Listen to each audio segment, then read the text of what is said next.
नौकर। एक बहुत बड़ा शहर था जहाँ सेठ धनीराम नाम का एक व्यापारी रहता था। नाम तो उसका धनीराम था, लेकिन असलियत में वह इतना बड़ा कंजूस था कि मक्खी से घी छीनने में भी उसे गुरेज नहीं था। वह अपने घर के नौकरों को भी भूखा मारता था ताकि उसके पैसे बच सके। उसने एक नया नौकर रखा जिसका नाम रामू था। रामू बहुत बुद्धिमान और हाजिर-ए-जवाब था। उसने सेठ की कंजूसी के किस्से सुन रखे थे, इसलिए वह भी मन ही मन एक सबक सिखाने की योजना बना रहा था। पहली परीक्षा, घी और रोटी। एक दिन सेठ ने रामू से कहा, रामू, आज रात को तुम सिर्फ एक सूखी रोटी खाना। घी बहुत महंगा हो गया है, उसे बचाने की जरूरत है। रामू ने मुस्कुराते हुए कहा, ठीक है मालिक, जैसा आप कहें। रात को रामू रसोई में गया और रोटी लेकर आया, लेकिन वह रोटी को चुपचाप सेठ के सामने रखे घी के डिब्बे में डुबो डुबो कर खाने लगा। सेठ ये देखकर आग बबूला हो गया। उसने चिल्लाकर कहा, अरे मूर्ख, मैंने कहा था घी नहीं खाना, तो तुम डिब्बे में रोटी क्यों डुबो रहे हो? रामू ने बड़े ही शांत भाव से उत्तर दिया, मालिक, मैं घी कहाँ खा रहा हूँ। मैं तो बस रोटी को घी का रास्ता दिखा रहा था कि वह डिब्बे के अंदर जाए, ताकि उसे घी की खुशबू मिल सके। इससे मेरा पेट भी भर जाएगा और आपका घी भी खर्च नहीं होगा। सेठ का मुंह खुला का खुला रह गया। वह कुछ बोल नहीं पाया, क्योंकि उसने खुद ही तो उसे घी न खर्च करने का आदेश दिया था। दूसरी परीक्षा, बाजार का काम। कुछ दिन बाद सेठ को बाजार से कुछ सामान मंगवाना था।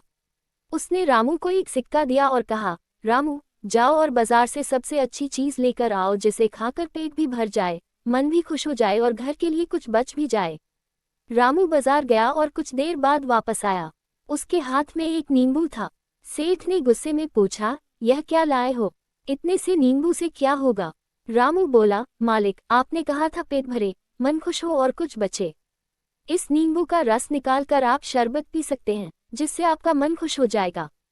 छिलके से आप अचार डाल सकते हैं, जो खाने के साथ पेट भरेगा। और इसके बीज आप खेत में बो सकते हैं, जिससे भविष्य में कई नींबू के पेड़ होंगे, यानी आपकी संपत्ति होगा। छिलके से आप अचार डाल सकते हैं, जो खाने के साथ पेट भरेगा। और इसके बीज आप खेत में बो सकते हैं, जिससे भविष्य में कई नींबू के पेड़ होंगे, यानी आपकी संपत्ति और बढ़ेगी। सेठ फिर निरुत्तर हो गया। उसे लगा कि यह नौकर तो वास्तव में बहुत चतुर है। अंतिम सबक, कंजूसी का अंत। सेठ की कंजूसी दिन ब दिन बढ़ती जा रही थी। एक दिन उसने तय किया कि वह रामू को बिना वेतन दिए ही घर से निकाल देगा। उसने रामू को बुलाया और कहा, रामू, तुम बहुत आलसी हो गए हो। अब तुम्हारी जरूरत नहीं है, बिना वेतन के कल सुबह निकल जाना। रामू ने कहा, ठीक है मालिक, जैसी आपकी इच्छा, लेकिन कल जाने से पहले मैं आपको एक कीमती सलाह देना चाहता हूँ। अगली सुबह रामू जाने लगा तो सेठ ने पूछा, क्या सलाह है? रामू ने कहा, मालिक, जिस दिन आपकी मृत्यु होगी और आप ऊपर जाएंगे, तो यमराज के पास एक बड़ा सा बही खाता होगा।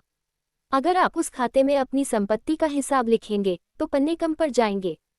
मेरा सुझाव है कि आप उस हिसाब को एक कागज पर नहीं, बल्कि अपनी उन रोटियों पर लिखें जो आपने घी के बिना सूखी खाई थी। शायद ऊपर जाकर आपको रोटी के साथ घी मिल जाए। इतना कहकर रामू हंसते हुए चला गया।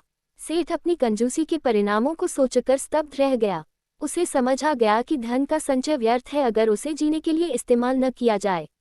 उस दिन के बाद सेठ धनीराम का स्वभाव बदल गया और उसने कंजूसी छोड़कर दूसरों की मदद करना शुरू कर दिया।